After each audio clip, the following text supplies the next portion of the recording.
Yo, what's going on, guys? Welcome back to a brand new video on the channel. Inside of today's video on the main channel, we're actually covering some squad busters, so a little bit different to Brawl Stars. We'll return with Brawl Stars content tomorrow, but for today's video, wanted to cover this game because a lot of people are asking whether this game is good, whether it's going to go global, and how to play it, etc, etc. So if you're unaware what Squad Busters is, it's the brand new Supercell game, which is right now in beta to a select few countries and also creators.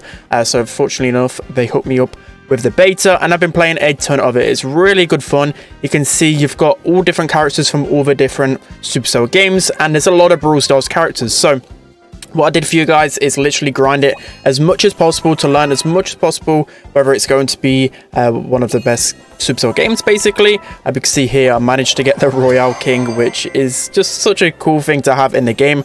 We'll quickly go over as well just our squad. I haven't literally got everyone, you know, there's still Max, but I did play Max in the other beta. But this is basically how the UI looks. The UI looks really fresh, really clean, and I'm really excited to see the potential of this game with a few tweaks, which we'll mention in the video. I think this game is destined to be one of the better Supercell games. So I'm going to quickly just throw some elixir onto our wizard. So let's just jump into some games and really break down the game. Alright guys, jumping into the first game. So we've got our modifier, which is powerful Rage Monsters, which of course are a little bit dangerous to begin with. So if you guys are wondering what this game is like, it's a lot different to Brawl Stars. It's a lot of PvE action instead of, I think it's PvE. Basically you're fighting against AI in comparison to actual real people most of the time. So it depends what kind of genre of game you like, but of course you can't just for Supercell games anyway, there's always like a little bit of a mix between all the different kind of interactions. So for me, I kind of like a game like this, you know, nice and laid back. A lot of it is farming. Of course there might change something in the future because I feel like interactions can be a little bit cheesy, but there's a lot of strategy into it, which I do like about Supercell games. You know, like Clash Royale, for example, there's a lot of strategy that goes into certain scenarios. I feel like Squad Busters is going to fulfill those needs as well. So unfortunately, yeah, we can see straight away, if I see a witch, a lot of times I just run away, which is so OP on this game. Also, a lot of Brawl characters are actually pretty good. I have only got Bo at a minute, but Bo, if you're wondering what he does in this game, he deals a lot of extra damage to a lot of the robots. So it depends what kind of strategy you want to have. You can have like a farmer. So basically you can have like goblins who gives you extra coins. You can get like I forgot what this character is called, the one that I've got already on my team. She can pick up a bunch of carrots and give you loot. So it depends what kind of strategy you want to go down. But of course the more farmy characters aren't the best in those 1v1 interactions. And you can also, when you get 3 of the same character, you make them into a bigger character, which should, I think it makes them a little bit stronger, but it also makes it so you only have to spend a few more coins. Well, you have to spend less coins to get the next character, if that makes sense. So we should be able to take down this squad. So you can see how it's a little bit annoying sometimes to try and take down a squad, because a lot of times they can just get away. Fortunately enough, they were slowed down by I think it's like a skeleton or something that hit them, so I was able to actually take them down. But a lot of times I just end up running away from battles. So of course that is something that they need to address. Like, of course it's good to like get away from some scenarios, but I feel like most people just run away from everything. So I feel like maybe some modifiers could punish people and try and get them to fight a lot quicker, if you get what I mean. Like, there is a modifier called Angry Vines, which makes it so enemies all run into, well, no, it makes it so the vines close in, kind of like how Showdown Gas does. It's like that, but it closes in much quicker. I feel like they could just make it even more quicker, because I've seen in that modifier still like 8 teams alive, so that is pretty funny. So I think as well we've got a few bots in this lobby. That's how I got the first kill. I don't know, I can kind of tell whether it's a bot, because if it's an easy kill, more than likely it is a bot, because I get wrecked in this game. I'm not the best at these type of games where there's a lot of passive gameplay, a lot of farming. So should be able to take down a lot of these guys. Now it costs 40 coins to actually get my next upgrade. So now I need to start farming the big bosses. I'm not really... Oh no, that was bad. That was bad. You want to run away from that. The giant skeleton from Clash Royale.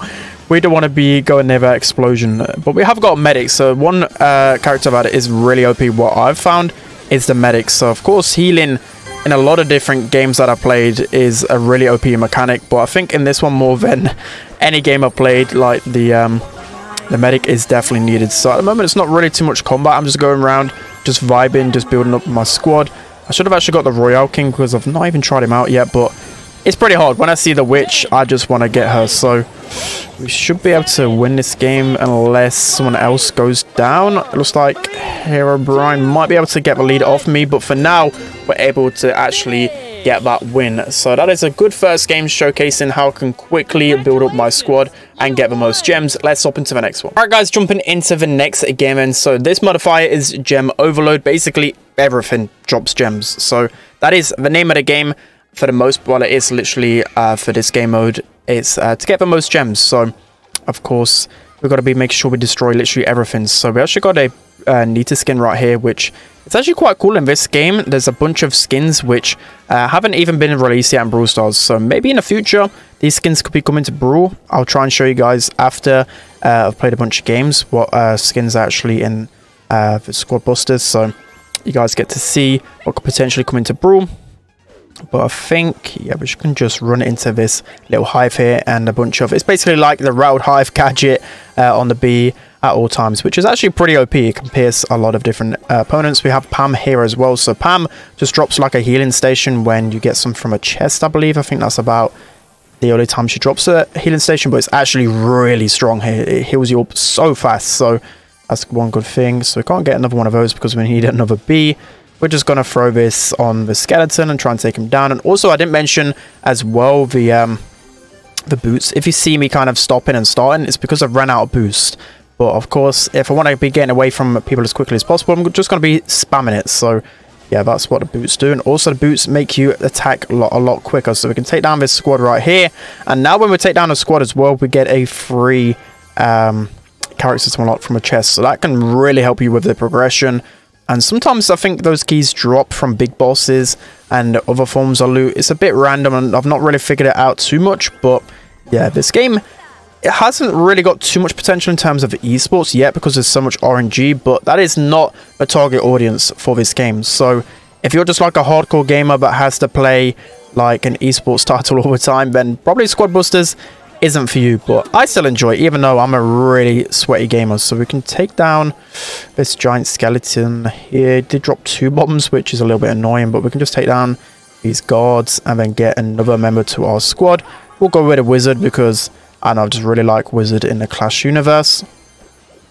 This I forgot the name of this troop. I don't know how I forgot. We're going to take him down anyway.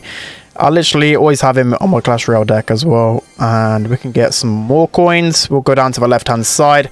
And we'll go for the medic. So even though we can get a second wizard, medic is just so strong. I recommend getting it whenever you see it, just to pick up the medic, because you definitely need it. Unfortunately, we haven't got Dynamite, I think, in this world. I've not really seen him in my squad selection for a while. But Dynamite's actually really strong on this game because when the troops obviously group up, he's going to deal a lot of splash damage. So of course you kind of got to have like a mix in all your squad. You got to have some people that can like tank for you at the front, normally like El Primo or Bruce's Bears, something like that can tank. And then you want some big damage dealers, and then of course some healers. So now the last minute of the game basically makes it so there's an epic squad. I keep calling it brawler, but there's an epic, I don't know what to call it. There's an epic person in the box, which of course the epic people will have even cooler abilities and stuff like that. So one thing as well is that I discovered when playing this game, most of the time people don't even go near the middle. Like they just end up chilling around the outside because they don't want to die, which is fair enough. But we can just get some free loot. Unfortunately, we can't get any more of a hive, and it's looking like, okay, nice, we can actually get into a fight here. It's a little bit messy. A lot of times I don't even know what's going on, and we're able to get a lot of gems. That was definitely a positive.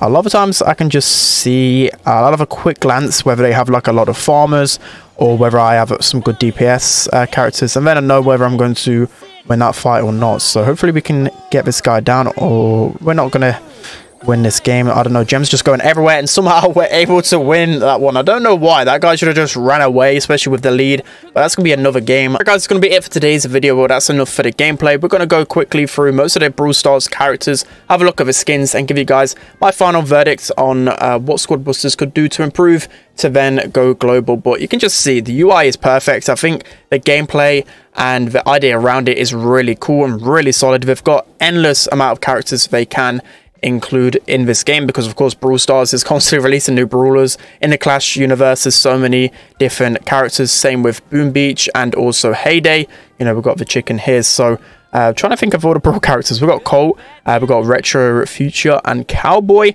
But of course we haven't got them locked. We've got El Primo and okay, there's no skins. I think no skins in the other beta.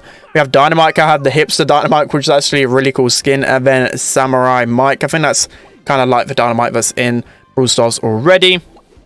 And then next, we've got Bo, which of course they're two different skins that we've not seen in Brawl Stars at the moment. We've got Nita, Teddy. Nita is actually a really cool idea. I'd love to see that. And then we see Big Dog Nita. I really want that skin. That is such a cute skin. And then we've got B, we've got Rhino Beetle. That's basically like Meg's Beetle skin. And then Stag Beetle. I don't know, I don't really like those skins. We've got Calgo, which is a really cool skin. I really like those jeans. Kind of reminds me like I think it's Jessie out of Toy Story, and Detective Shelly, which is pretty cool. And then Max, we've got Bike Lane Max and Dog Future Max, which I can't even see because I don't have Max unlocked. And then Pam, is there any skins of Pam? Spirit Buster, which wow, it actually looks pretty cool. It's like kind of reminds me of the Gale skin.